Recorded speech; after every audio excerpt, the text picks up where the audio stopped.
ब्रजवासियों में जब अविश्वास आया तो ठाकुर जी बोले इसको विश्वास में परिवर्तित करना पड़ेगा। सब ब्रजवासियों से ठाकुर जी ने कहा हाथ जोड़ करके गिरिराज बाबा से प्रार्थना करो। सब ब्रजवासी प्रार्थना करने लगे, हे गिरिराज बाबा इंद्र के कोप से हमारी रक्षा करो। तब सब ब्रजवासियों को दिखाया ठाकुर जी ने, देखो अब मैं कहा करूं। बोले कहा करेगो लाला। गिरिराज जी को प्रणाम कियो और जैसे ही दोनों भुजाओं से उठाया, एक तरफ से गिरिराज जी अधर हो गए। 7 कोस लंबे चौड़े 21 किलोमीटर लंबे चौड़े पर्वत को 7 बरस के ठाकुर जी ने अपने बाम हस्त पर उठाया। बाम हस्त से फिर इकन्नी उंगली पर लिया, इकन्नी उंगली से नख पर धारण कर लिया। गिरिराज जी धारण हो गए। आ जाओ सब ब्रजवासी आ जाओ, देखो गिरिराज बाबा ने कैसी रक्षा करी है, कितनी बड़ी छतरी हमारे काजे खोल दी है, सब यहाँ के नीचे आ जाओ। ब्रजवासियों का विश्वास प्रगाढ़ करने के लिए ठाकुर जी ने गिरिराज जी उठाए और जैसे ही गिरिराज जी धारण किए, सब ब्रजवासी नीचे आ गए। लाखों गैया नीचे आ गई, गोपियां, क्योंकि 84 कोस के सब ब्रजवासी थे, हजारों लाखों की तादाद में, सब नीचे आकर खड़े हो गए। सबने देखी लाला ने गिरिराज जी उठाए हैं, अपनी अपनी छड़ी लगा ली नीचे, अपनी बांस की छड़ियां ले लेकर के सब ऐसे खड़े हो गए और महाराज पूरे जोर लगा करके होठ भींच करके ऐसे करके खड़े हैं। ठाकुर जी मंद मंद मुस्कुरा रहे हैं, जैसे मानो रुई का फोहा उठा लिया हो, ऐसे खड़े हैं। इधर देखा, इधर देखा, अरे जे छड़ी काई को लगाए रखी है आप लोगों ने। लाला लाला हम अगर छड़ी हटा देंगे तो गिरिराज जी नीचे आ जाएंगे, तू अपनी उंगली नीचे कर ले, हमने छड़ी लगा ली है। ठाकुर जी बोले 21 किलोमीटर लंबा चौड़ा पर्वत है ये। बंधुओं, ब्रजवासियों से प्रेम क्यों है ठाकुर जी को? इस लीला को मैं इसलिए कहता हूं कि आपको पता चले कि ठाकुर जी को कैसे स्वभाव वाले लोग अच्छे लगते हैं। ये महाप्रभु जगन्नाथ आज तक भुजा पसार के खड़े हैं जिन ब्रजवासियों के लिए, उनका लक्षण तो देखो, उनका गुण तो देखो। ठाकुर जी सब ब्रजवासी बोले, लाला तू उंगली नीचे कर ले अपनी, हमने अपनी अपनी छड़ी लगा ली है। ठाकुर जी बोले 21 किलोमीटर लंबा चौड़ा पर्वत छड़ी पर टिक जाएगा? क्या हुआ? बहन जी को क्या हो गया? अगर दिक्कत है तो उनको पंखे के पास बैठाओ, पानी पिलाओ।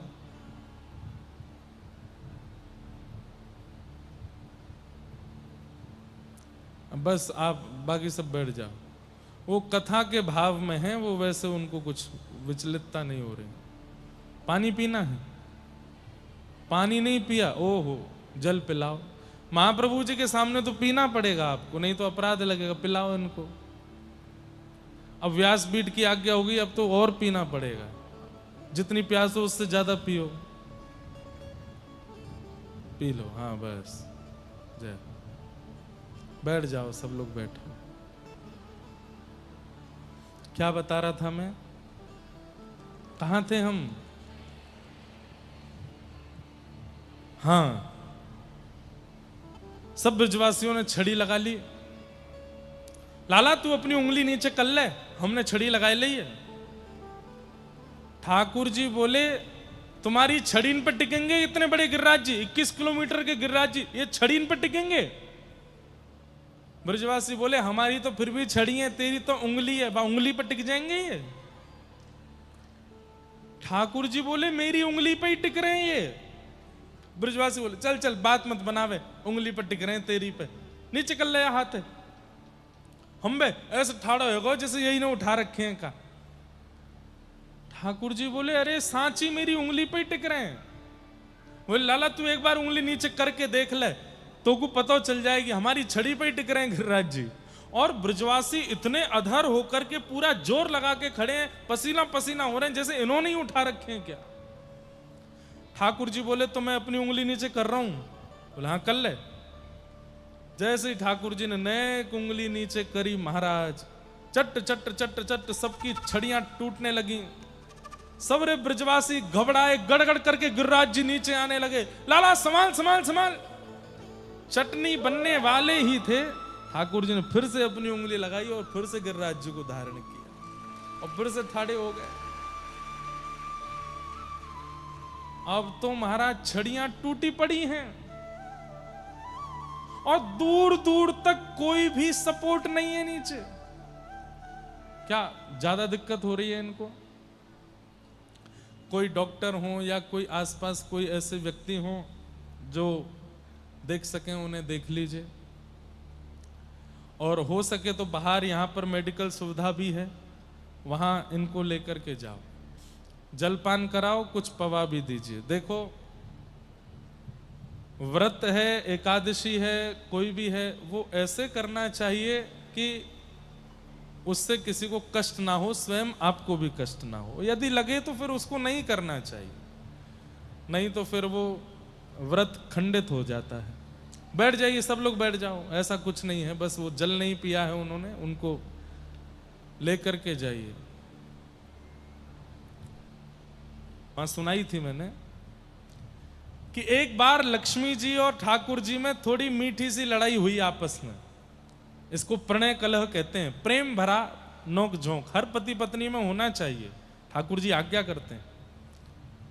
पति को घर आकर के देखे कि पत्नी अनुकूल है, ना डांट रही है, ना लड़ रही है, कुछ भी नहीं कह रही है, सब बढ़िया बढ़िया हो रहा है, तो पति को ऐसा कुछ करना चाहिए कि थोड़ी सी नोक झोंक हो। ठाकुर जी आज्ञा कर रहे हैं। रुक्मणी जी से जब से ब्याह हुआ, रुक्मणी जी लड़ती नहीं ठाकुर जी से। तो ठाकुर जी एक दिन आए, बोले कि आज कुछ ऐसा करें कि थोड़ी लड़ाई हो। तो ठाकुर जी ने आकर के रुक्मणी जी से पूछा, आपने हमसे ब्याह क्यों किया? ये कब पूछ रहे हैं? जब रुक्मणी जी के पुत्र हो चुका है, पुत्र का भी पुत्र हो चुका है, ठाकुर जी दादा परदादा बन चुके हैं। परदादा बन गए जब ठाकुर जी, तब रुक्मणी जी से पूछ रहे आपने हमसे ब्याह क्यों किया? रुक्मणी जी बोली, ये कोई पूछने का समय? नहीं नहीं, हमें जरा बताओ आपने हमसे ब्याह क्यों किया। रुक्मणी जी कुछ नहीं बोली, पंखा जल रही थी ठाकुर जी को। तो ठाकुर जी अपने आप बोलते हैं, अच्छा संतों की बात में आकर के तुमने हमसे ब्याह कर लिया। अरे देवी, इन संतों पे काम ही क्या है? घर परिवार तो है नहीं, पत्नी बच्चे तो है नहीं, पूरे दिन जगन्नाथ जय जगन्नाथ जय जगन्नाथ करते रहते हैं। इनकी बातों में फंस के तुमने हमसे ब्याह कर लिया। अब भी समय है, तुम कहो तो हम तुम्हारी शिशुपाल से ब्याह करा दें। तो ऐसे ही प्रणय कलह चल रहा था। तो एक दिन लक्ष्मी जी ठाकुर जी से कहती हैं, बहुत अच्छी कथा है, सब लोग सुनना, इधर देखो। लक्ष्मी जी कहती हैं कि ठाकुर जी, भले ही पूरा विश्व आपने बनाया, भले ही आप जगन्नाथ हो, भले ही आप जगतपति हो, लेकिन फिर भी दुनिया बावड़ी मेरे पीछे ही है। सबको लक्ष्मी ही चाहिए, बिना लक्ष्मी के जगन्नाथ भी बढ़िया नहीं लगते किसी को। तो ठाकुर जी मंद मंद मुस्कुरा रहे थे, बोले प्रूव करके दिखाओ, आप जो बात कह रही हो इसको प्रूव करके दिखाओ। लक्ष्मी जी बोली, अगर कर दिया तो? बोले करो। तो तभी पृथ्वी पर किसी की शव यात्रा जा रही थी, दुनिया कह रही थी राम नाम सत्य है, गोविंद नाम सत्य है, गोपाल नाम सत्य है, राम नाम सत्य है। लक्ष्मी जी बोली, देखो सब आपका नाम गा रहे हैं, सब आपकी जय जयकार कर रहे हैं। ठाकुर जी बोले, हाँ अब देखना मैं कुछ करती हूं। बोले क्या? स्वर्ण की, हीरों की, चांदी की बारिश कर दी लक्ष्मी जी ने, वहीं शव यात्रा के पास ही। शव यात्रा वालों ने देखा सोने बरस रहे हैं आकाश से, हीरा बरस रहे हैं, तो आंखों के आंसू सूख गए सबके। कोई दादाजी कह के रो रहा था, कोई चाचा जी कह के रो रहा था, कोई पिताजी कह के रो रहा था, सबके आंख के आंसू सूख गए। अरे कहां तक कहें कि अर्थी लेके चलते चलते भी ऐसे जेब भरने लगे। ए थोड़ा वो वाला उठा के दे यार, रख दे यहां पर। स्थिति ये आ गई कि अर्थी रख दी नीचे, राम नाम सत्य वगैरह सब भूल गए, सब सोना चांदी हीरा सब बटोरने लगे। लक्ष्मी जी बोली, देखो देखा मेरा कमाल, सब राम नाम सत्य कहना तक भूल गए। इसलिए मैं, आपने भले ही पूरे जगत बनाया, जगत के नाथ हो, सब कुछ है, लेकिन महिमा मेरी ज्यादा है, ये मानना पड़ेगा। प्रूव कर दिया मैंने। ठाकुर जी बोले, आपने प्रूव कर दिया? बोले हाँ। अच्छा, ये सब लोग तो भागे, वो अर्थी वाला क्यों नहीं भागा? वो अर्थी पे जो लेटा था वो क्यों नहीं भागा? वो तो मर चुका है। बोले मर चुका मतलब व्यक्ति जीवित और मरा हुआ, उसमें अंतर क्या होता है? बोले जीवित के अंदर प्राण है और मरे हुए के अंदर प्राण नहीं। बोले प्राण कौन है? प्राण मैं ही तो हूं। मैं जिसके अंदर नहीं हूं, हे लक्ष्मी जी आप प्रत्यक्ष प्रकट हो जाना, वो तब भी आपके पास नहीं आएगा। लक्ष्मी जी ने चरण पकड़े, बोले कि आप ही जगन्नाथ हो। भगवान पिता रात्रि, भगवान ने ब्रह्मा की अनेक रात्रियों को वृंदावन में आमंत्रित किया। अच्छा, रास की कथा प्रारंभ से पूर्व श्री शुकाचार्य जी महाराज हम सबको सावधान करते हुए कहते हैं कि इस लीला पर संशय मत करना। क्यों? ये लीला भगवान कर रहे हैं। जैसे घर में कोई काम छिड़ जाए, रोगन का काम हो या कुछ नए सामान लगाए जा रहे हो, टाइल लगाई जा रही हो, तो घर का जो मझला सदस्य होता है वो आकर के पूछा किसने छिड़वाया ये काम। अगर घर की माता जी बोल दें आपके बेटे ने छिड़वाया तो 10 सुना देंगे, सही गलत का पूछा जाएगा। लेकिन कोई काम छिड़ गया हो, पूछे किसने करवाया, तो बोले कि आपके पूज्य पिताजी करवा रहे हैं, तो बेटा शांति रहता। अच्छा, वो करवा रहे हैं तो फिर तो क्या ही कह सकते हैं। ऐसे ही संसार समाज में दायित्व युक्त व्यक्ति कुछ क्रिया करता है तो उस पर संशय नहीं करना चाहिए। बहुत ध्यान से सुनिए। कई लोग भगवान के रास विहार और रास लीला पर बहुत संशय करने लग जाते हैं कि ठाकुर जी ने रास किया, गोपियों के संग नृत्य किया, गोपियों के संग विहार किया, हमारे तो भगवान ही रास लीला करते थे तो हम क्यों नहीं करें। ऐसा भी लोग बात कह देते हैं। शुकाचार्य जी ने रास पंचाध्यायी प्रारंभ करने से पहला शब्द ही कहा है भगवान पिता रात्रि। बच्चा, ये जो लीला तुम सुनने जा रहे हो ये कोई और नहीं, भगवान कर रहे हैं। भगवान का अर्थ क्या है? कर्तुम अकर्तुम अन्यथा कर्तुम समर्थ परमेश्वर। भगवान कौन है? धनवान, बलवान, विद्वान, ज्ञानवान, ऐसे ही भगवान। जो जिस वस्तु से अधिक युक्त होता है उसी को वान कहते हैं। जो 6 भगों से युक्त है उन्हें भगवान कहते हैं। जिनके पास 6 भग हैं, उत्पत्ति प्रलयम चैव भूतानां गति गति वेत्ति विद्याम विद्यां च सवाचो भगवान इति। भगवान किसको कहते हैं बताओ? आप कहोगे मोर मुकुट वंशीधारी, कोई भी पहन सकता है। आप कहोगे सुदर्शन चक्रधारी, आजकल मोटर वाले सुदर्शन भी लगा के लोग घूमते हैं। आप कहोगे अत्यंत सुंदर, बहुत सुंदर सुंदर ठाकुर जी का रूप भी धारण कर लेते हैं लोग। लेकिन भगवान की मूल परिभाषा, ये 6 भग जिनके पास हैं वो भगवान। पहला, इस संसार की उत्पत्ति कब हुई ये जिन्हें पता है, और इस संसार का प्रलय एग्जैक्ट कब होगा ये जिनको ज्ञात है वो परमात्मा। पूरी दुनिया आकलन कर रही है कि दुनिया तब बनी थी, पृथ्वी तब बनी थी, इतने साल पहले अमूमन बनी थी, एग्जैक्टली नहीं पता। एग्जैक्ट डेट टाइम सब कुछ जिसको पता है वो भगवान। और एग्जैक्टली कब नाश होगा इस पृथ्वी का ये जिनको पता है भगवान। ये 2 गुण, ये 2 भग। भूतानाम अगति गति, हम प्राणियों की कहां गति है और कहां अगति है, कहां गति है कहां दुर्गति है ये जिन्हें पता है।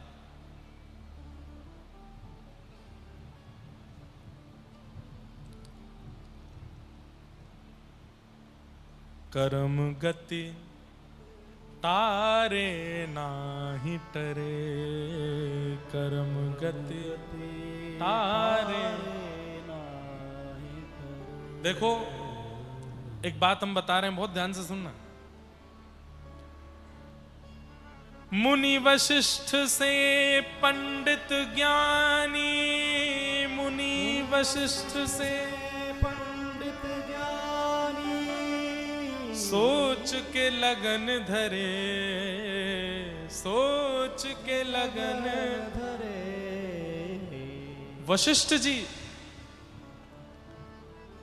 राम जी और सीता जी का पूर्ण देख करके, कुंडली आदि मिलान करके, सारे गुण गुण मिला करके दशरथ जी को कहते हैं बहुत सुंदर है, आप राम जी को आज्ञा दो कि विवाह कर लें। राघव जी का विवाह हुआ। वशिष्ठ मुनि ने सब कुछ देख लिया था, सब कुछ देख लिया, योग लगन सब कुछ बहुत बढ़िया थी, लेकिन हुआ क्या?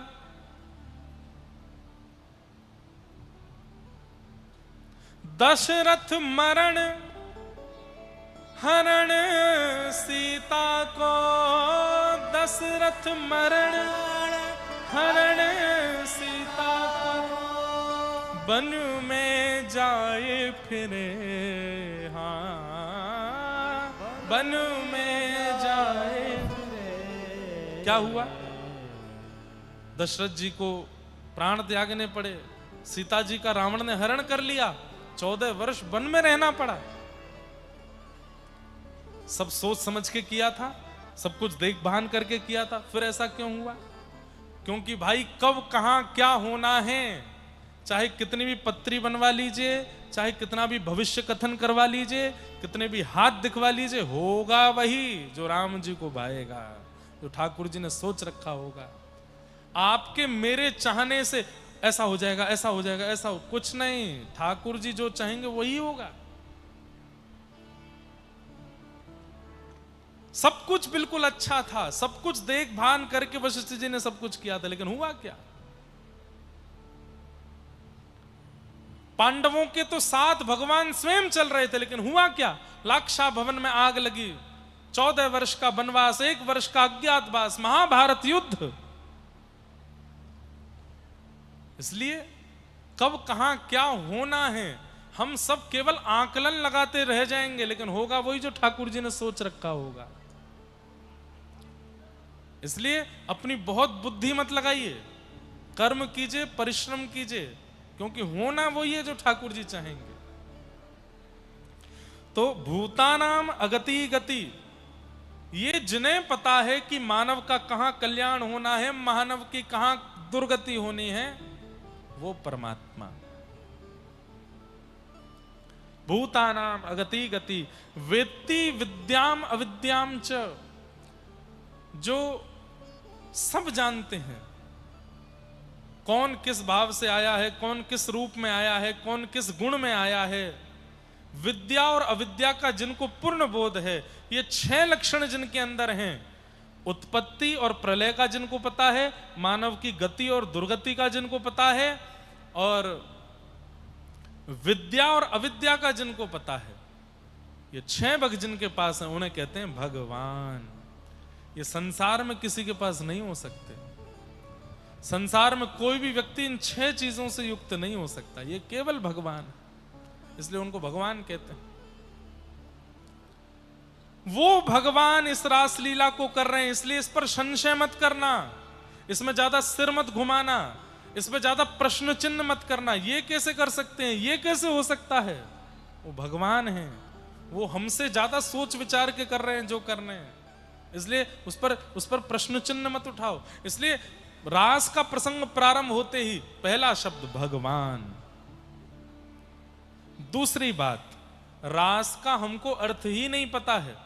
कल हमको कोई बोले महाराज जी हम गुजरात से आए हैं, कल बढ़िया से रास कराना। रास का अर्थ हम क्या लगाते हैं? नृत्य। रास का हम अर्थ क्या लगाते हैं? नाचना। ना, रास का अर्थ नाचना नहीं होता। मैं कथाओं में कहा करता हूं, रस और रास ये 2 शब्द हैं, केवल एक मात्रा की कमी है, रस और रास। मैं जगन्नाथ जी के पास जाता हूं, मैं पुरी जाता हूं, मैं महाप्रभु जी का दर्शन करता हूं, ये रस है। लेकिन महाप्रभु जी चल के मेरे पास आ जाएं, वो रास है। कटक वालों के साथ में रास हुआ है। क्यों? जिन भेष का दर्शन करने के लिए लोग लंबी लंबी लाइन लगाते हैं, साल साल भर दर्शन करने के लिए प्रतीक्षा करते हैं, वो भेष महाप्रभु जी कटक में आके धारण कर रहे हैं। ये रास है।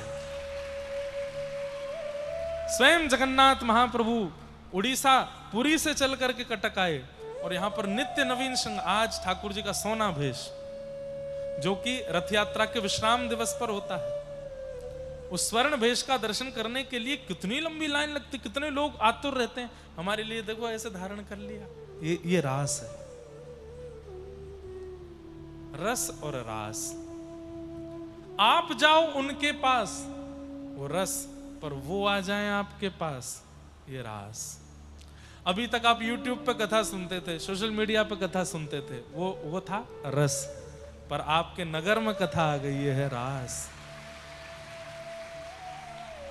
आपके नगर में ही उत्सव हो रहा है। आज तक राधा गोरी गोरी ऐसे ही सुनते थे, आज तक जगन्नाथ चकानैन फोन पर सुनते थे, लेकिन प्रत्यक्ष सामने जगन्नाथ जी के खड़े होकर के नृत्य करते हुए गा रहे हैं, जगन्नाथ चकानैन नीलाचल वारे, ये रास है। सीधी सीधी बात, आप ठाकुर जी को प्राप्त करने की योजनाएं बनाओ, वो रस है, पर आपसे प्रसन्न होकर ठाकुर जी आपसे मिलने की योजना बना लें, वो रास है। श्री माधवदास नित्य मैं याद करता हूं उनको कथा में, बहुत अच्छा चरित्र है माधवदास जी का। एक बार माधवदास जी जगन्नाथ महाप्रभु के पास गए और जाकर के बोले, जय जय। बोले हाँ हम जा रहे हैं। बोले कहाँ? वृंदावन। जगन्नाथ जी बोले हमको अकेला छोड़ के जाओगे? बोले अकेला थोड़ी छोड़ के, सुभद्रा जी हैं, बलभद्र जी हैं, सुदर्शन जी हैं, महालक्ष्मी मैया बैठी हैं, वही सब चारों तरफ देवी देवता बैठे हैं, ऊपर नील चक्र है और सारे हमारे उड़िया सब आपके सेवक भक्तजन हैं, सबके बीच छोड़ के जा रहे हैं आपको? ठाकुर जी बोले सब तो हैं, पर तुम तो नहीं रहोगे हमारे पास, वृंदावन जाओगे।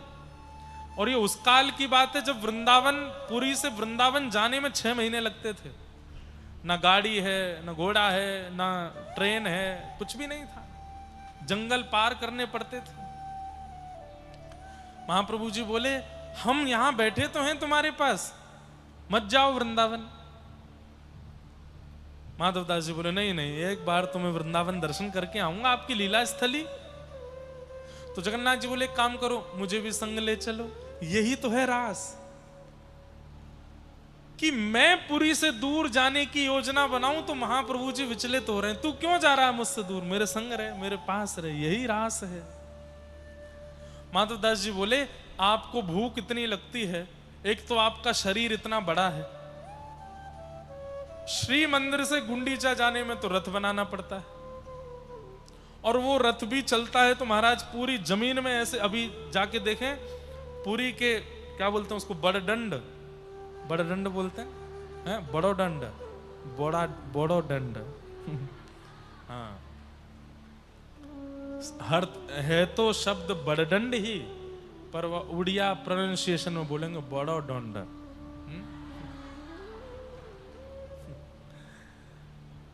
मतलब बड़ा रास्ता।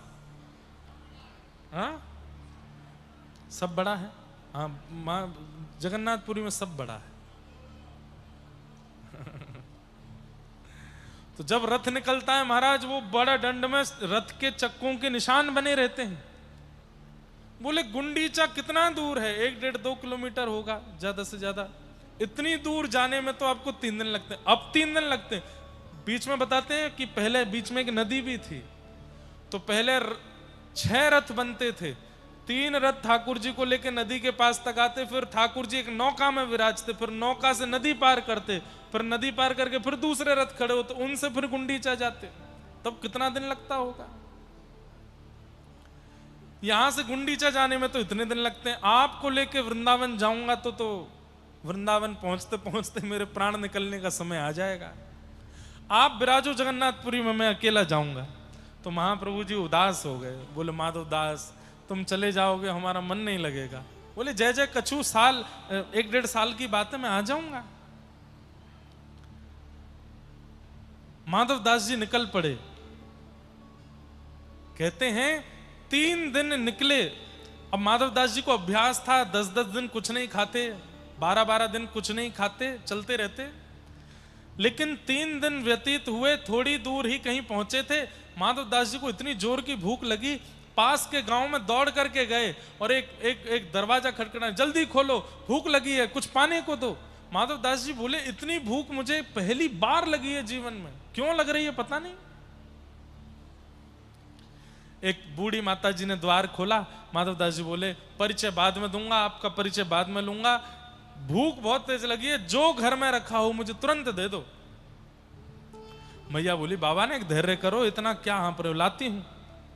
कुछ रोटी सब्जी आदि दाल चावल भात लेकर के आई, पान। माधवदास जी तो तुरंत प्रणाम करके तुरंत पाने लगे, कोई आचमन नहीं किया, कुछ नहीं, सीधे पाने लगे। मैया बोली, आराम से, धीरे धीरे, और पूरा अकेला ही पा जाओगे? बगल में छोटा सा बालक बैठा है तुम्हारी थाली की ओर ऐसे देख रहा है, इसको नहीं खिलाओगे? माधवदास जी बोले, कोई बालक नहीं है मेरे साथ, अकेला हूं मैं। बोले, अरे बगल में बैठा तो है। माधवदास जी बोले, कहां है? वाह, उसको खिलाना ना पड़े इसलिए हमको कह रहे हो कि दिख नहीं रहा। बेचारा छोटा सा बालक, कितना प्यारा बालक, कौन सी निर्दयी मां है जिसने अपना बालक तुमको दे दिया, उसको खिलाते नहीं। माधवदास जी बोले, मैया तेरे हाथ जोड़ूं, कोई बालक नहीं है मेरे साथ। अरे बगल में बैठा है, मुझे दिखता है। 2-4 लोग बुलाए गांव के, ये बाबा अकेला बैठा? बोले, नहीं नहीं, बगल में छोटा सा बालक बैठा है, मंद मंद मुस्कुरा रहा है, थाली की ओर देख रहा है, जीभ से अपने होठ चाट रहा है। माधवदास जी बोले, मुझे क्यों नहीं दिख रहे? फिर सब गांव के लोग और वो मैया जब बोलने लगी, माधवदास जी ने तुरंत, ओ समझ गए, जगन्नाथ जी संग चल रहे हो क्या? तुरंत ठाकुर जी प्रकट हो गए। बोले, जरूरी थोड़ी मैं स्थूल रूप में चलूं, मैं तो मन में बैठ के तुम्हारे साथ जा रहा हूं। ये रास है, ये रास है। ठाकुर जी के इस सामिप्य को, ठाकुर जी के इस प्रेम को, अपने भक्त के लिए भक्त वत्सलता को रास कहते हैं, नृत्य को रास नहीं कहते। अगर जो माधवदास जी के साथ लीला हुई ये आपके साथ हो जाए, क्या करोगे? पहला, रोने लगोगे, दूसरा, नाचने लगोगे। गोपियों को जब ठाकुर जी का अति सामिप्य प्राप्त हो गया, उस सामिप्य से प्रसन्न होकर गोपियां नृत्य करने लगी। इसलिए हम लोगों ने समझा कि रास का मतलब नृत्य होता है, पर नृत्य रास नहीं है। ठाकुर जी का आपके प्रति प्रेम समर्पण, इसको रास कहते हैं। जैसे पूज्य गुरुदेव भगवान एक पद गाते हैं, मुझे रास आ गया है, तुम बड़े हमको रास आ गए हो। जैसे किसी को बोलते हैं ना, तुम हमको बड़े भा गए हो, तुम हमको बड़े अच्छे लग गए हो। ऐसे एक शब्द ये भी बोलते हैं कि तुम हमको बड़े रास आ गए हो। ठाकुर जी को जब हम रास आ जाते हैं, उसी स्थिति को रास कहते हैं।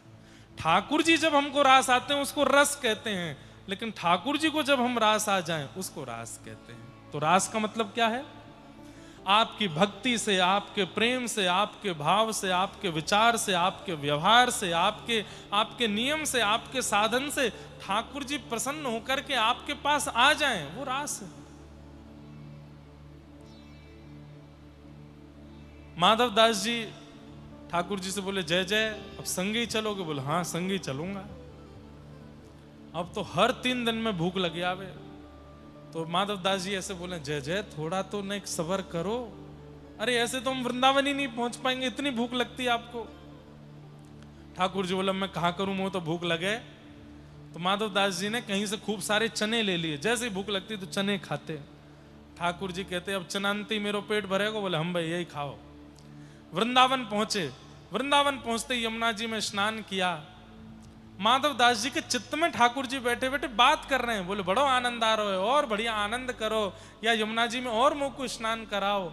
श्री माधवदास जी अब अपनी सुध बुध भूल गए हैं, अपने चित्त में बैठे महाप्रभु जगन्नाथ जी को ही वृंदावन का सुख दिला रहे हैं। स्नान करने के बाद ठाकुर जी फिर बोले, भूख लग रही है, कछु पवाओ। बहुत सुंदर लीला है, ध्यान से सुनना। तो माधवदास जी गए, तो चने मिल रहे थे, बंदरों को चने खिलाते हैं हमारे वृंदावन में। तो चना चनौरी का भोग लेकर के और माधव दास जी ने खूब प्रेम से पाया। माधव दास जी की खुराक 1 गुनी 2 गुनी नहीं बढ़ी है, 8 गुनी बढ़ गई है, क्योंकि अष्टयाम भोजन करते हैं ना ठाकुर जी, 8 बार प्रसाद पाते हैं। जिन माधव दास जी का इतने से भात में पेट भर जाता था, अब वो इतना बड़ा पहाड़ बनाते हैं। क्यों? पूरी में तो खूब सब सामग्रियां समूह की आती हैं, वो पेट भरता, और देखने वाले लोग आश्चर्यचकित रहते हैं, माधव दास जी इतना पालोगे आप? और अब तुमको क्या बताऊं, भीतर बैठ के कोई और पा रहा है। खूब सारे चना खा लिए माधव दास जी ने। उसी काल में वृंदावन में स्वामी श्री हरदास जी के प्राण प्यारे श्री बिहारी जी प्रकट हुए थे, वृंदावन बिहारी लाल। तो श्री माधव दास जी निधिवन में दर्शन करने गए बिहारी जी के। कपाट लगे थे, दर्शनार्थी बैठे थे। माधव दास जी जाके जैसे ही बैठे तो बिहारी जी का राजभोग आया था। तभी भीतर से स्वामी श्री हरदास जी बाहर दर्शनार्थियों के बीच में आए। भैया तुम में थे माधव दास कौन सो है?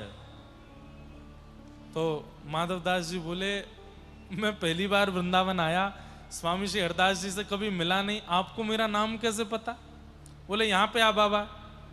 अरे ये हमारे महलन को ठाकुर है, ये लाड़ प्यार को ठाकुर, तेने कच्चे कच्चे चना खवाए करके या को गलो सुखाई दियो।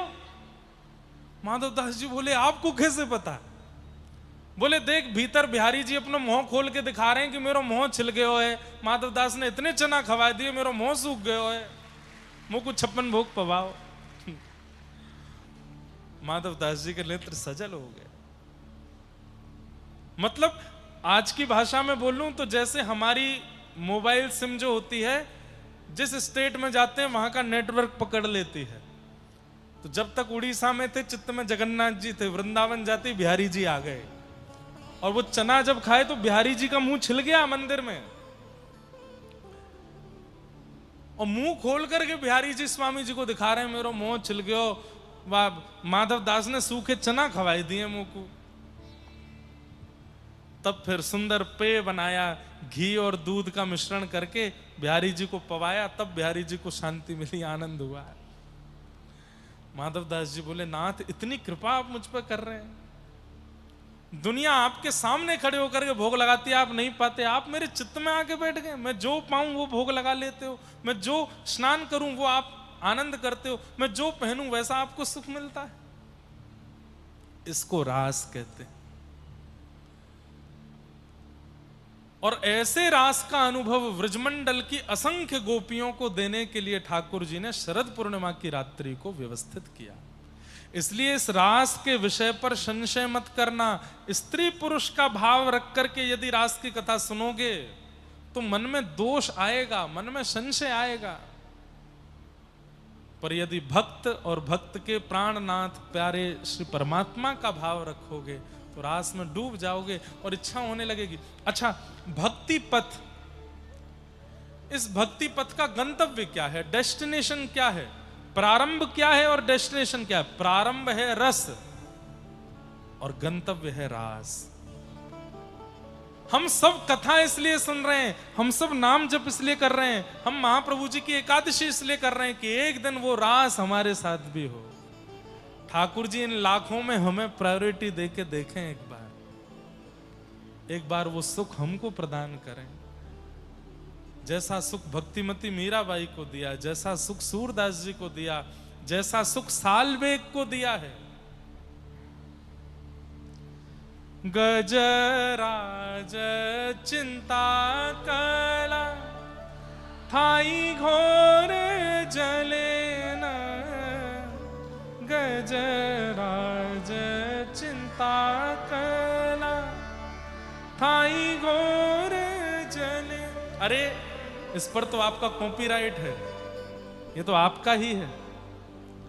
हम व्रज की भाषा में कुछ गाएं उस पर हमारा कॉपीराइट, पर उड़िया में कुछ गाएं तो आपका है ना, सालवेग गा रहे हैं। और एक बात बोलूं, गीत गोविंद पर भी आपका कॉपीराइट है।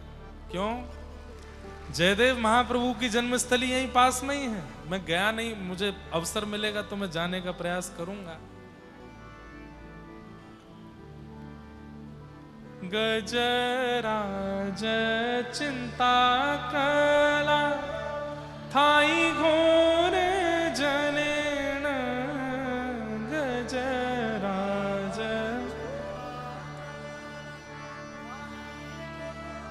वाह, सबकी नजर उतार ले भैया, क्या बढ़िया गा रहे हो आप लोग। चक्र पेशी नक्र नासी उधरी लयापन अहे नील शैल प्रबल मत्तावरण प्रबल मत्तावरण मुआरत नलनी बनकु कर दलन अहे। इस पूरे गीत की जो सबसे प्रिय पंक्ति है ना, वो अंत में जो साल्वेग का समर्पण है वो छुपा नहीं रहा है, वो अपने आप को बहुत बड़ा भक्त नहीं बता रहा है, वो स्पष्ट कह देता है, कहे साल्वेगाइन जाति रे मुझवन कहे साल्वेगाइन जाति श्रीरंगा चरण तल करु अच्छियापन अहे नील शैल प्रबल मत्तावरण प्रबल मत्तावरण मुआरत नलनी बनकु कर दलन। अरे साल्वेग के साथ तो आज तक रास हो रहा है ठाकुर जी का। कैसे? लाखों की करोड़ों की तादाद में वैष्णव पहुंचते हैं रथ यात्रा में, लेकिन उन लाखों को भूल करके आज भी साल्वेग की समाधि पर इतना बड़ा नंदी घोष रथ रुक जाता है। महाप्रभु जी रुक जाते और अपने उस साल्वेग भक्त की ओर देखते हैं। सारे पंडा पुजारी महाप्रभु जी के पास बैठ करके गाते हैं, आहे नीरासैन प्रबल मत्तावरण प्रबल मत्तावरण मुआरत नलनी बनकु कर दलन। ये रास है कि रास में भूमिका निभाने वाली दूसरी गोपी साल्वेग। साल्वेग गोपी है। अरे भक्त जो बन जाता है वो गोपी ही है, वो शरीर से नहीं है आज। लेकिन महाप्रभु जी आज भी अपना रथ रोकते हैं और साल्वेग के लिए जो ये प्रायोरिटी साल्वेग को देते हैं, लाखों को भूल करके रथ रोकते हैं, साल्वेग को अपना भोग भिजवाते हैं, साल्वेग की स्तुति का गान करके महाप्रभु जी ऐसे झूमते हैं। वो एक क्लिप है आज भी यूट्यूब पर, ऐसे महाप्रभु जी को सारे पंडा पुजारी लिए खड़े हैं और ऐसे झूम रहे हैं महाप्रभु जी को और ये स्तुति गा रहे हैं। मैं आज भी वो वीडियो देखता हूं, मेरे आंखों से आंसू आ जाते हैं। अरे इतना बड़ा प्रेमी, किसी का प्रेम 10 वर्ष चलता है, किसी का 15 वर्ष। इस संसार कलिकाल में ज्यादा से ज्यादा 25-30 साल कोई प्रिय लग सकता है। साल्वेग को पृथ्वी पर आए 1000 साल से ज्यादा हो गया, आज तक महाप्रभु जी प्रेम करते हैं। ऐसा प्रेमी कौन होगा? ये रास है और इस रास की प्राप्ति के लिए ही ये कथा है। हमारे गुण से, हमारे भाव से, हमारे व्यवहार से, हमारे प्रेम से वो रीझ जाए और उस रास का अनुभव हमको करा दे। गणपति भट्ट, उसको गणेश जी का दर्शन करना है, जगन्नाथ जी नहीं देखने, उसके लिए आज तक ठाकुर जी गणपति वेश धारण करते हैं। स्नान पूर्णिमा के दिन गज भेष धारण करते हैं कि उसको सुख मिलेगा तो मैं ये भेष धारण करता हूं। कितने प्रेमी। और ये ठाकुर जी का जो हमारा प्रेम प्रस्तुतिकरण रस है, ठाकुर जी का हमारे प्रति प्रेम प्रस्तुतिकरण, यही रास है। बस हम सुनकर के राजी हो जाते हैं कि उनको प्रेम दिया, इनको प्रेम दिया, इनसे।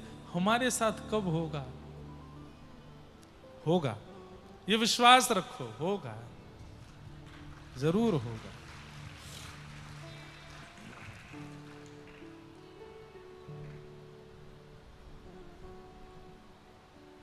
पूज्य पिताजी गुरुदेव बैठे हैं, इनको आहे नील शैल बहुत प्रिय है। इतना प्रिय है, जब गाते हैं सब वैष्णव मिलकर के, अभी भी खूब भावुक हो जाते हैं सुन करके। और हमारे पूज्य मुरारी बापू कहते हैं, कथा में ठाकुर जी की चर्चा में यदि नेत्र सजल हो जाएं तो समझो ठाकुर जी आपको छू रहे हैं, ठाकुर जी आपका स्पर्श कर रहे हैं।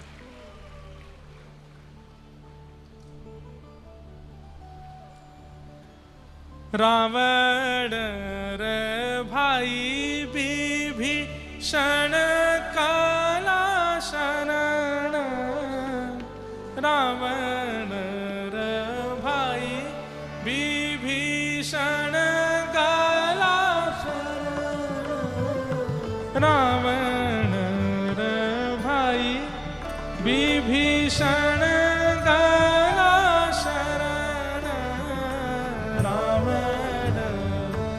आप सब कोरस करो हमारा।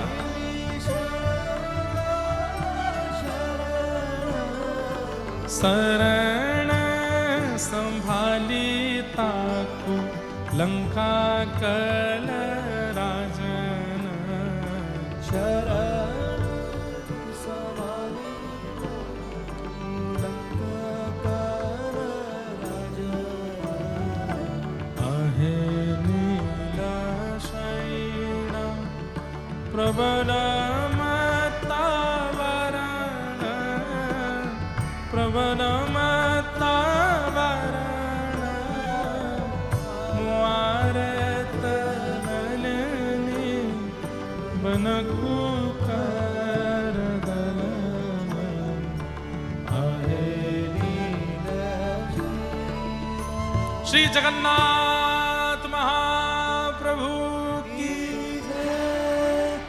तो स्पष्ट हुआ रास किसको कहते हैं। ये व्रज की गोपियां, कोई श्रुति सिद्धा है, कोई स्मृति सिद्धा है। प्रभु श्री राम के रूप में जब भगवान कृष्ण आए थे, तब दंडक वन के वे सब संत जो राम जी को देख के मोहित हो गए, वही गोपी बन के आए हैं व्रजमंडल में। जब वही नृसिंह बन करके आए, तब जितनी भी सिंहनियां थीं जो मोहित हो गई थी नृसिंह भगवान को देख के, वही सब सिंहनियां गोपी बन के आए हैं। जब ये वराह बन के आए, एक बात कहें, जयदेव महाप्रभु की दशावतार स्तुति भी रोज गाया कीजिए। उसमें दशों अवतारों का वर्णन जयदेव महाप्रभु करते हैं।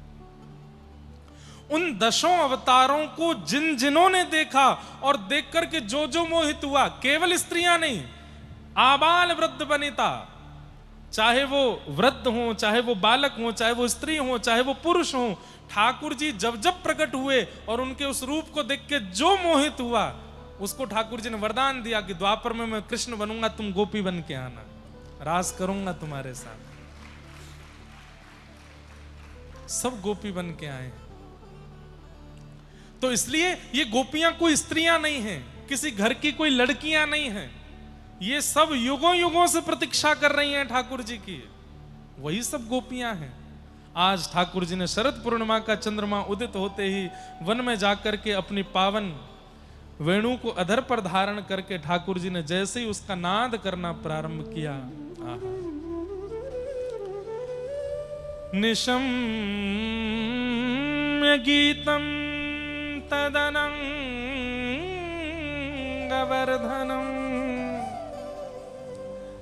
व्रज स्त्रिय कृष्ण गृहीत मानसा आजग्मुरन्योन्यमलक्षितोद्यम सयत्र कांतो जवलोल कुंडला। ठाकुर जी ने जैसे ही वेणु में नाद करना प्रारंभ किया, तो जो कृष्ण प्रेम में हैं उनको और जो कृष्ण प्रेम में नहीं है सबको अलग अलग सुनाई दे रहा है। जो सामान्य है, जो कृष्ण को केवल नंद का लाला मानते हैं, उनको लग रहा है कि कन्हैया वंशी बजा रहा है। लेकिन कृष्ण प्रेम में जितनी गोपियां थी जो वर्षों से प्रतीक्षा कर रही, युगों से प्रतीक्षा, जन्मों से प्रतीक्षा, उन सबको स्वर नहीं शब्द सुनाई दे रहा है। कान में जाकर के वो वेणु की ध्वनि कहती, चल गोपी, मिलवे को समय आयो है, जल्दी चल। जैसे कथा होती है, हजारों लोग बैठे हैं, पर कई लोगों को लगता है कि व्यास जी केवल मंच पर बैठ के 3 घंटा टाइम पास करते हैं। कई लोगों को लगता है कि ये शब्दों का वाचन करते हैं, कई लोगों को लगता है ये लटके झटके बोलते हैं। पर यहां बैठे कई लोग, उन्हें ये नहीं पता होता कि हजारों बैठे, उनको लगता है ये कथा मेरे लिए हो रही है, ये बात मुझे बताई जा रही है, ये मुझे सुनाई जा रही है। और वो सुनकर के व्याकुल हो जाता है, दौड़ पड़ता है वृंदावन या पुरी की ओर। वही गोपी है, उसके लिए कथा वेणु का रूप धारण कर लेती है। सब अलग अलग भावना से सुन रहे हैं कथा को। कोई केवल समय पूरा करने के लिए सुन रहा है, कोई कथा के बाद मिलने वाले प्रसाद के लोभ में सुन रहा है, कोई किसी भजन के लोभ में, कीर्तन के लोभ में सुन रहा है, और कोई केवल इसलिए कि मेरे भीतर जो प्रेम है उस प्रेम को कोई और स्फुटित कर दे अपनी वाणी से, इसलिए सुन रहा है। ये जगन्नाथ मुझे और प्रिय हो जाएं, कोई इसलिए सुन रहा है। और कथा सुनकर के जो रह नहीं पाता, जो बेचैन हो जाता है महाप्रभु जी के दर्शन के लिए, वही गोपी है। उसके लिए कथा ही वेणु है। सबके लिए अलग अलग है। तो जैसे ही कानों में ध्वनि पड़ी तो सब बोले कन्हैया वंशी बजा रहे है। लेकिन युगों से प्रतीक्षा कर रही गोपियां बोली श्री कृष्ण बुला रहे हैं, अब मिलने की बेला आई है। और दौड़ पड़ी गोपियां, यत्र तत्र कार्यों में लगी थी, यत्र तत्र कार्यों को उसी क्षण छोड़ करके भागती हैं। कार्यों का वर्णन किया गया है। इन कार्यों में लगा हुआ व्यक्ति कार्य को अधूरा छोड़ के भाग ही नहीं सकता। क्या क्या कार्य कर रही हैं? तो एक बताया, दूध काट रही है, और काटते काटते अब दूध काटने में कितनी तत्पर है, तभी वेणु की ध्वनि आई, तुरंत भागी छोड़ के, हाथ भी नहीं धोए। अरे दूध का जो पात्र रखा था उसको संभाला भी नहीं। इसका मतलब क्या है? प्रतीक्षा बहुत दिनों से थी, बस अवसर ढूंढ रही थी।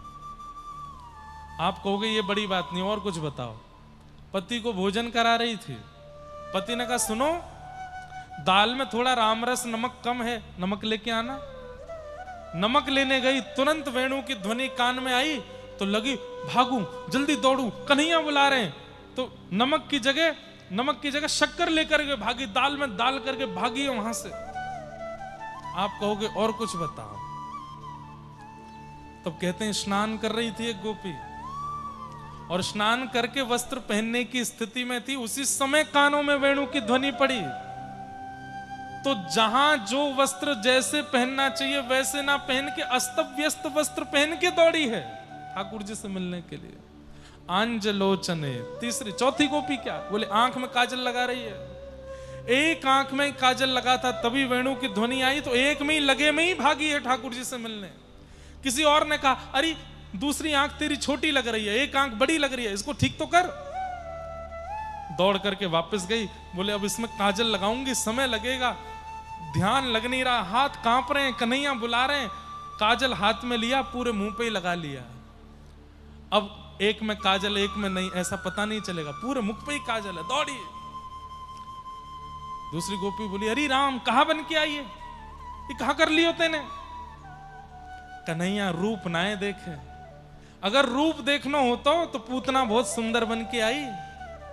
कन्हैया ने अपनी आंखन पे हाथ धर लियो, वो रूप नाए देखे, वो तो भाव देखे, वो तो मन देखे। अब देर मत कर, चल जल्दी। काजल लगा के दौड़ी है। कोई अपने बालक को सुला रही थी, कितना कितना आवश्यक कार्य होता है बालक को सुलाना, लेकिन उस स्थिति में कान में ध्वनि पड़ी, बालक को उसी वैसी स्थिति में छोड़ के भागी है। एक गोपी को तो उसके पति ने पकड़ लिया, बोले कहां जा रही है? बोले मेरे प्रियतम बुला रहे हैं, श्याम सुंदर बुला रहे हैं, परमात्मा बुला रहे हैं, आज मत रोको, जाने दो। कितने युगों से तड़प रही हूं मिलने के लिए। तुम क्या जानो, त्रेता में मैं एक संत थी, द्वापर में मैं एक जीव थी, कब से इनसे मिलना चाहती हूं, नहीं मिले, आज मिल रहे हैं, जाने तो। पति ने पकड़ करके कक्ष में बंद कर दिया, मुझे ज्ञान दे रही है, त्रेता में ये थी, वहां ये थी, कहीं नहीं जाएगी, भीतर रहे। गोपी ने तुरंत समाधि लगाई और शरीर त्याग करके प्राणों से पहुंच गई रास में। शरीर को रखे रहो अपने पास, प्राणनाथ मिल गए, आज नहीं रुकेंगे हम। इस रास की परिस्थिति को जब आप सुनेंगे तो ये कह ही नहीं सकते कि ये सामान्य है। गोपियां देह त्याग करके जा रही हैं, अस्तव्यस्त स्थिति में जा रही हैं, परिस्थिति का त्याग करके जा रही हैं। क्यों?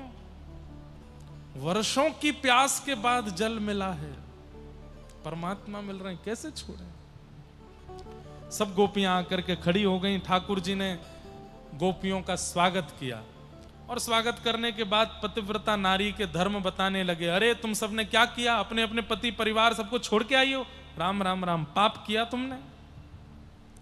पतिव्रता नारी को अपने धर्म का त्याग करने से कौन सा पाप लगता है, सब ठाकुर जी समझाने लगे।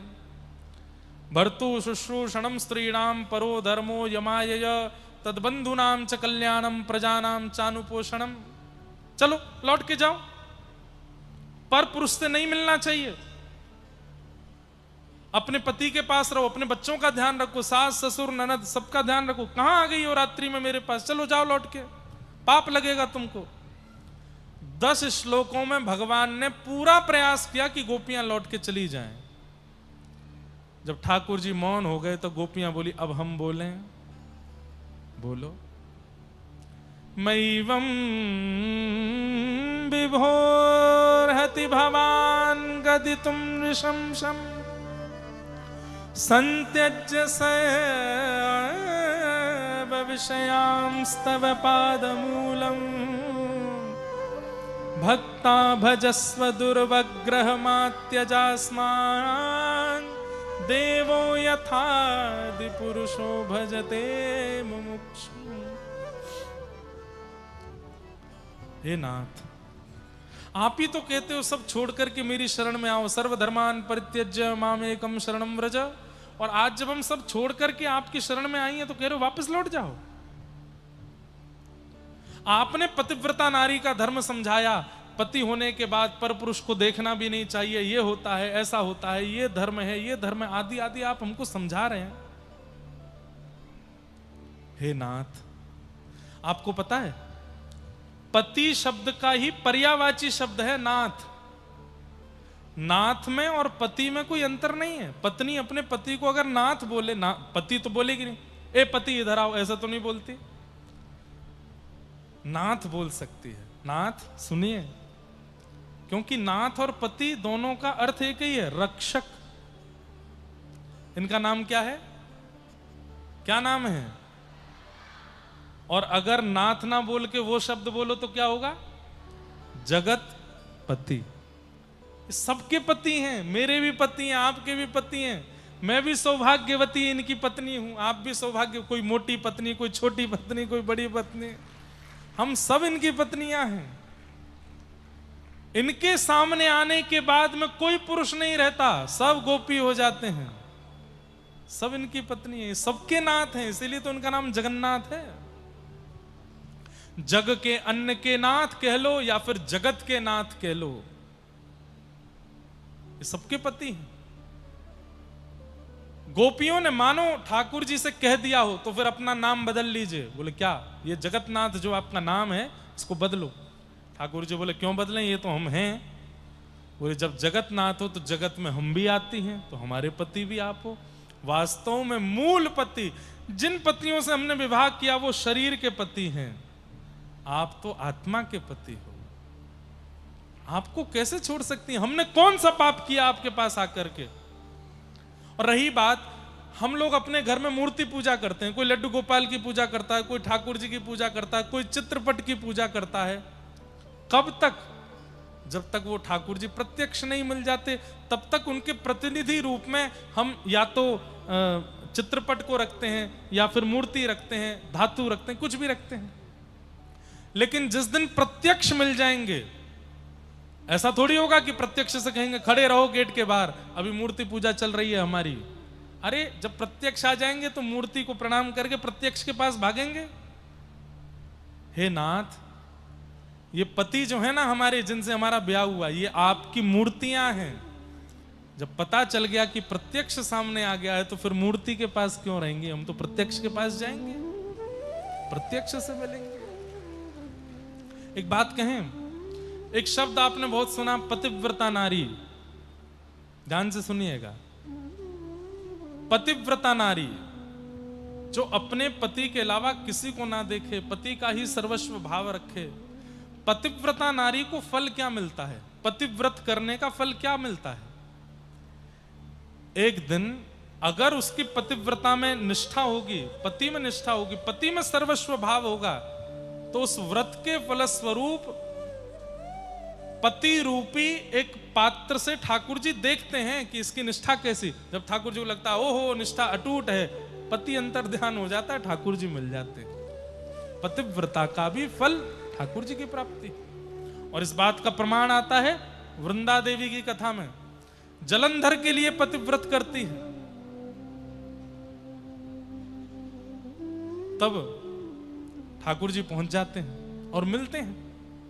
लेकिन वहां समझाते हैं कि अरे जलंधर जैसे पापी व्यक्ति के लिए पतिव्रत क्यों करना?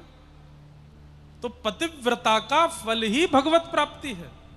वास्तव में ये गोपियां पतिव्रता हैं, इनके ऊपर संशय मत करना कि अपने पतियों के प्रति भाव नहीं रखती या पतियों के प्रति सेवा नहीं की, छोड़ छाड़ के ठाकुर जी के पास गई।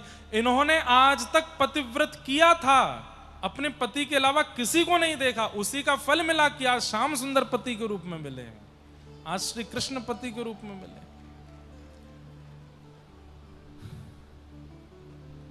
गोपियों ने कहा नाथ अब आप मिल गए हो, लौट के तो नहीं जाएंगे हम, चाहे आप हमारे प्राण हरण कर लो। दो तरीके हैं। बोले क्या? या तो हम आपको देखते देखते प्राण त्याग दें, तो आपको देखते देखते प्राण जाएंगे तो इस जन्म में नहीं तो अगले जन्म में तो मिलोगे, क्योंकि शास्त्र कहते हैं अंत में जो सोचते हैं देखते हैं अगले जन्म में वो मिलता है।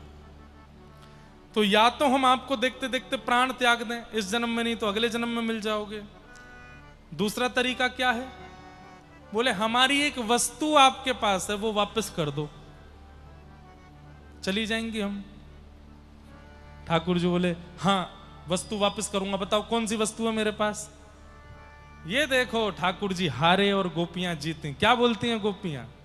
चित्तम सुखेन भवता पहितम ग्रहेषु यन्निर्विशस्त्युत करावपि गुह्य कृत्ये पादौ पदम न चलतस्तव पादमूलात् यामः कथं व्रजमथो करवाम किंबा। हमारी एक वस्तु आपके पास है, वापस करो। ठाकुर जी बोले क्या? हमारा मन है आपके पास, वापस करो। क्यों? बिना मन के वापस जाएंगी, ना पति में मन लगेगा, ना बच्चों में मन लगेगा, ना सास ससुर की सेवा कर पाएंगी, ना अपना नियम कर पाएंगी, ना घर चला पाएंगी। सब कहेंगे क्या हो गया, मन नहीं लग रहा। मन कहाँ है? मन तो कृष्ण के पास है। हमारा मन वापस करो। लौट के नहीं आएंगी आपके पास, चली जाएंगी। ये मन जो आपने चुरा लिया है इसको दो। ठाकुर जी बोले मन कैसे वापस करो? गोपियां बोले नहीं कर सकते। बोले ये तो नहीं हो पाएगा। तो बोले फिर हमें स्वीकार करो। जब मन वापस नहीं कर सकते तो स्वीकार करो। गोपियों की इस बात पर इतने रीझ गए ठाकुर जी। बोले मैं तो परीक्षा ले रहा था आप सबकी, आप सबका भाव जान करके मैं आनंदित हो गया हूं। इसलिए भैया खूब कथाएं सुना करो, खूब आचार्यों का संग किया करो, क्योंकि जब ये परीक्षा लेने पे आते हैं ना तो क्वेश्चन आउट ऑफ सिलेबस होता है। अब बताओ गोपियों की जगह हम होते और पतिव्रता नारी का धर्म ठाकुर जी ने हमें बताया तो हम तो भाग जाते। अच्छा पाप लगेगा, हम जा रहे हैं, ठीक है जगन्नाथ जी हम जा रहे हैं लौट के। गोपियां नहीं गई। ये ऐसी परीक्षा लेंगे, उस परीक्षा का समाधान आचार्य ही कर सकते हैं, गुरुजन ही कर सकते हैं, ये कथाएं ही कर सकती हैं। इसलिए नित्य श्रवण करते रहो। कहीं ठाकुर जी मिल गए और वो 3-4 प्रश्न ही करेंगे, कहीं उलझ गए, मौका बार बार नहीं मिलता। एक अटेम्प्ट ही होता है भक्ति में। संसार के पेपर्स में तो एक में फेल हो गए तो दूसरा अटेम्प्ट कर लो, तीसरा कर लो, चौथा कर लो। भक्ति में एक ही अटेम्प्ट होता है, उसमें फेल हो गए तो दूसरा अटेम्प्ट नहीं है यहां पर। भगवान बोले अब हम रास करेंगे, और सब गोपियों के साथ ठाकुर जी रास करने लगे तो कामदेव आ गया। भगवान बोले तुम क्यों आए? सुंदर स्त्री पुरुष मिल रहे हैं, मैं तो आऊंगा। ठाकुर जी बोले स्त्री पुरुष नहीं है, जीवात्मा परमात्मा भक्त और भगवान है, दिखाई नहीं देता? बोले मुझे तो स्त्री पुरुष दिख रहे हैं। तो बोले ठीक है आओ। कामदेव ने जैसे ही रास भूमि में प्रवेश किया, भगवान ने त्रिभंग लली श्याम सुंदर ने वेणु को अधर पर धारण करके ऐसी छटा धारण की, मदन मोहन बन गए ठाकुर जी। मूर्छित होके गिर पड़ा कामदेव, छटा देख नहीं पाया ठाकुर जी की। नरसिंह मेहता जी का एक पद है गुजराती में, मैं गाऊंगा नहीं।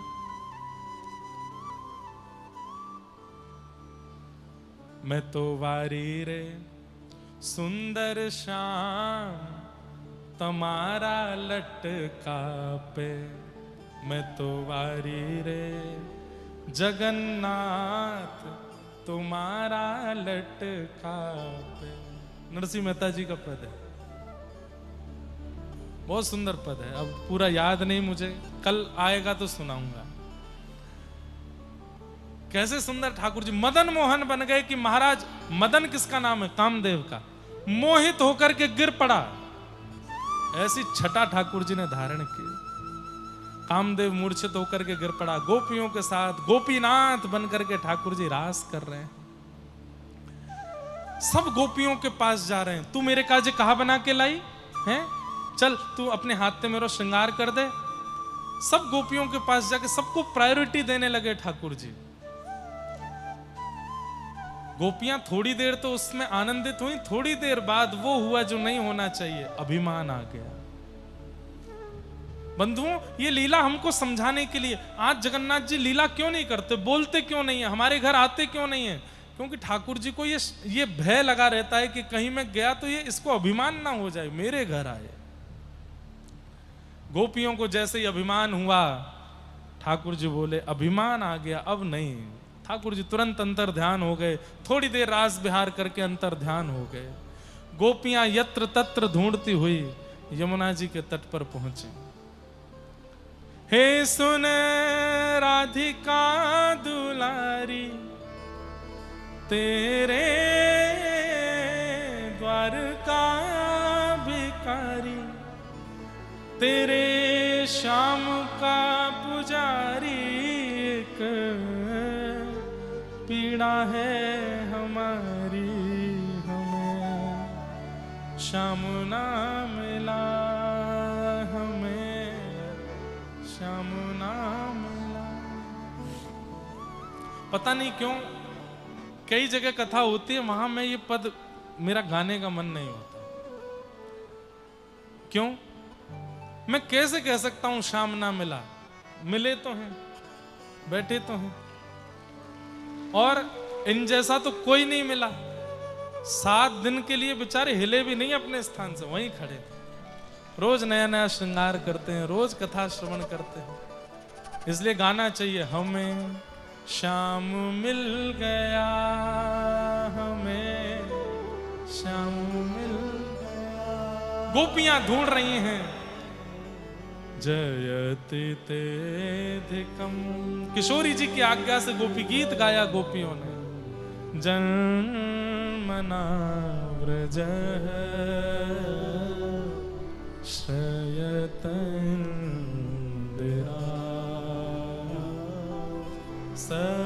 सस्वदत्रि दैत दृश्यता, दीक्षुतावक स्त्वैधृता सव स्वां विचिन्वते। शरदुदासे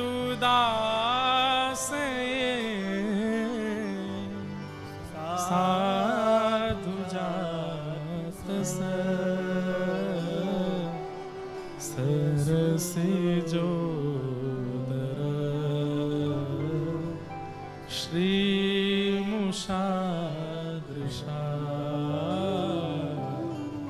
सूरतनाथ ते अशुल्क दासिका वरदने तो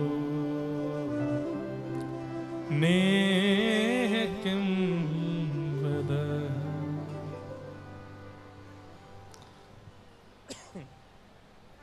मुझे नाम याद नहीं आ रहा, सौम्या भाई को पता होगा।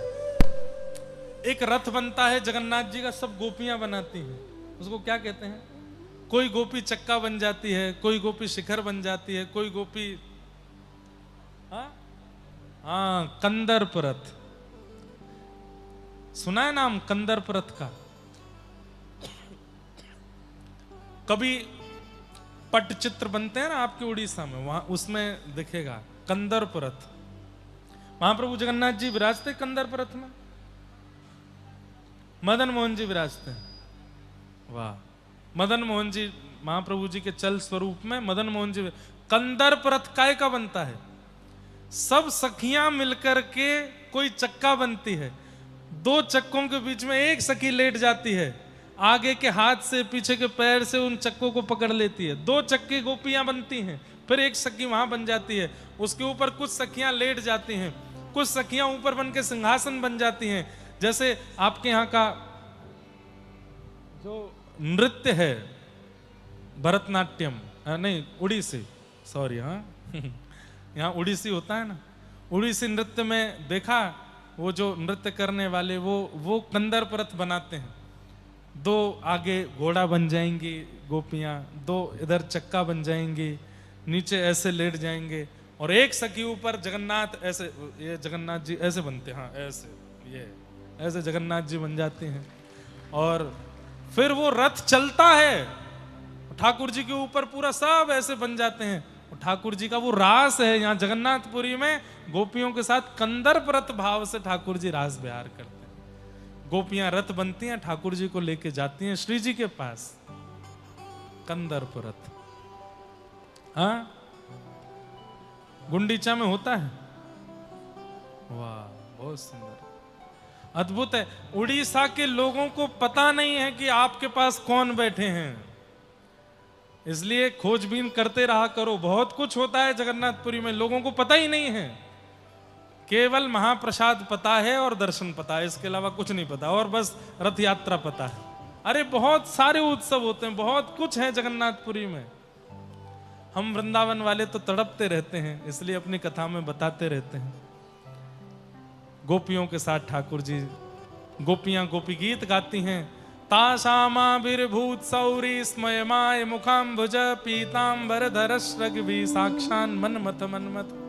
जब गोपियां कृष्ण विरह में रुदन करने लगी, पीतांबरी पहन करके ठाकुर जी, तभी समस्त गोपियों के बीच से जो अंतर ध्यान हुए थे पुनः प्रकट हो गए, और प्रकट होकर के सब गोपियों से बोले कि अब आप सबका मान नष्ट हो गया, अभी मैंने रास किया था, अब मैं महारास करूंगा। और जितनी गोपी हैं उतने कृष्ण बन गए। श्री किशोरी जी आ गई और वृंदावन में महारास हुआ। तभी आपके भुवनेश्वर में विराजमान एकलिंग महाराज अपना डमरू बजाने लगे। पार्वती जी से बोले मैं जा रहा हूं। बोले कहां? बोले वृंदावन। क्यों? बोले महारास हो रहा है, मैं भी जाऊंगा। जैसे ही महादेव आए, गोपियों ने मार्ग रोक दिया। बोले कहां जा रहे हैं? बोले मैं रास में जाऊंगा। बोले भीतर केवल एक पुरुष जा सकता है, वो है कृष्ण, बाकी सब गोपी। आपको भीतर जाना है तो गोपी बनो। आपने तुरंत अपना कमंडल आगे करके अन्नपूर्णा मैया को बुलाया, भिक्षाम देही। अन्नपूर्णा प्रकट हो गई। जैसे ही अन्न से कमंडल भरने लगी, कमंडल पीछे कर लिया। अन्न की नहीं, आज श्रृंगार की भिक्षा दो। आंखों में काजल लगाया, कानों में कुंडल पहने हैं, जटाजूट खोल करके केश बनाए, केशों में गजरा बांधा है, मूंछों में इत्र लगाया है, होठों पर लालिमा लगाई है, नीचे लहंगा पहना है, ऊपर चुनरी डाली, और लिंगराज महादेव बन गए। श्री गोपेश्वर महादेव की गोपी के रूप में परिवर्तित हो गए। और जैसे ही महादेव गोपी बने, अब ये भीतर नहीं गए, भीतर से ठाकुर जी आए हैं और हाथ पकड़ करके बोले चलो रास में।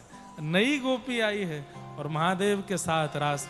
ब्रह्मा जी गोपी बन के आए हैं, सूर्य गोपी बन के आए हैं, चंद्र गोपी, सब गोपी बन के आए हैं। ब्रह्मा जी की 6 महीने की रात्रि तक वृंदावन में रास चलता रहा। यही है महारास।